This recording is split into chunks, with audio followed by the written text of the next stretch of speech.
Chapter name the rebel means एक बागी इस कविता में आप मिलेंगे इस कविता के लेखक मिस्टर एनराइट के रूल ब्रेकर से। इनका पूरा नाम है D.J.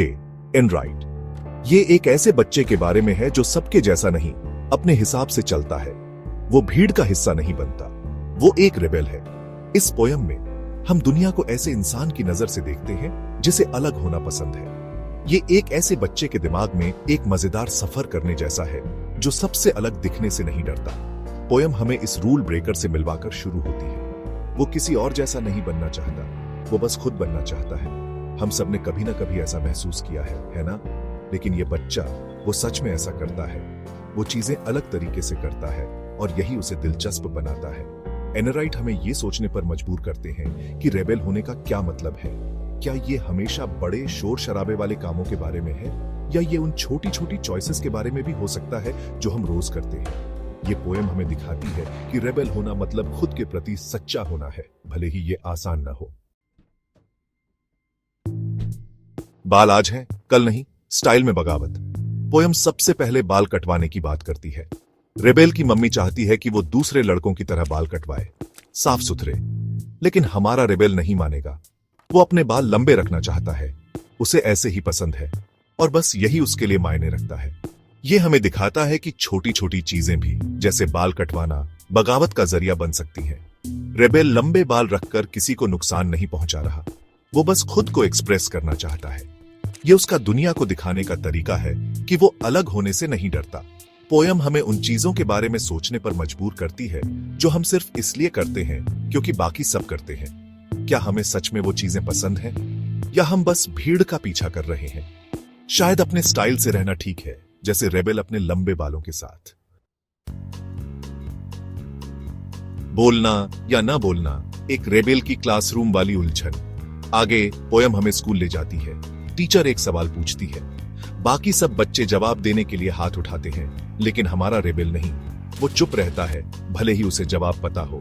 इसका मतलब ये नहीं है कि वो ध्यान नहीं दे रहा, वो बस अपने हिसाब से करना चाहता है। शायद वो शर्मीला है, या शायद उसे सवाल बेतुका लगता है। वजह जो भी हो, वो सिर्फ इसलिए कंफर्म नहीं करेगा क्योंकि बाकी सब कर रहे हैं। एनराइट हमें दिखा रहे हैं कि बगावत हमेशा शोर मचाने या डिस्टर्ब करने के बारे में नहीं होती। कभी कभी ये चुपके से विरोध करने के बारे में होती है। ये खुद के प्रति सच्चे रहने के बारे में है, तब भी जब आप ऐसे लोगों से घिरे हों जो कुछ अलग कर रहे हैं। चौथा भाग, फैशन फॉरवर्ड या अलग राह, एक रेबेल की अलमारी। पोयम अब कपड़ों की बात करती है। रेबेल की मम्मी उसके लिए नए कपड़े लाती है। ये शायद वैसे ही कपड़े हैं जैसे बाकी सब पहनते हैं। लेकिन क्या रेबेल ये पहनना चाहता है? बिल्कुल नहीं। वो अपनी अलमारी से तरह तरह के अजीबोगरीब कपड़े निकालता है। वो ऐसे रंग और डिजाइन मिलाता है जो बिल्कुल भी मैच नहीं करते। और पता है क्या, वो इन कपड़ों में कमाल लगता है। उसे परवाह नहीं अगर दूसरे लोग इसे अजीब समझे, उसे पसंद है और बस यही मायने रखता है। पोयम का यह हिस्सा अपनी खासियत के बारे में है। रेबेल हमें सिखाता है कि अपने यूनिक स्टाइल को अपनाएं, भले ही वो वैसा ना हो जैसा बाकी सब पहन रहे हैं। ये खुद को एक्सप्रेस करने के कॉन्फिडेंस के बारे में है, भले ही इसका मतलब भीड़ से अलग दिखना हो। पांचवा भाग, प्यारे दोस्त और बागी पसंद, एक पालतू जानवर की कहानी। पालतू जानवरों का क्या, सबको प्यारा नजाकत वाला पपी चाहिए होता है ना? खैर, हमारे रेबेल को नहीं। जब पालतू चुनने की बारी आती है, वो कुछ ऐसा चुनता है जिसकी किसी ने उम्मीद भी नहीं की होगी। वो एक बिच्छू चुनता है। अब बिच्छू शायद सबको पसंद ना आए, लेकिन रेबेल को पसंद है। उसे परवाह नहीं अगर उसके दोस्त इसे अजीब समझें। वो इस जीव में कुछ खास देखता है जो दूसरों को शायद न दिखे। ये हिस्सा हमें दिखाता है कि बगावत अपनी सोच को चुनौती देने के बारे में भी हो सकती है। रेबेल हमें आम चीजों से आगे बढ़कर अनोखी चीजों में खूबसूरती ढूंढने के लिए प्रेरित करता है। ये सभी जीवों की खासियत की कदर करने के बारे में है, यहां तक कि उन जीवों की भी जो पहली नजर में थोड़े डरावने लग सकते हैं। छठा भाग, धूप या बारिश, एक रेबेल का मौसम का हाल। पोयम अब हमें एक खूबसूरत धूप वाले दिन बाहर ले जाती है। सब खुश हैं और धूप का मजा ले रहे हैं, लेकिन हमारा रेबेल नहीं। वो चाहता है कि बारिश हो। उसे बारिश की बूंदों की आवाज और ठंडी गीली हवा का एहसास पसंद है। ये हमें दिखाता है कि रेबेल होना हमेशा उल्टा चलने के बारे में नहीं होता। कभी कभी ये अपनी भावनाओं के साथ जुड़े रहने के बारे में होता, भले ही वो दूसरों से अलग हो। रेबेल हमें सिखाता है कि अपनी पसंद होना ठीक है, भले ही वो थोड़ी अजीब लगे। एनराइट हमें ये सोचने पर मजबूर करते हैं कि हम दूसरों की राय को अपनी राय पर कितना असर करने देते हैं।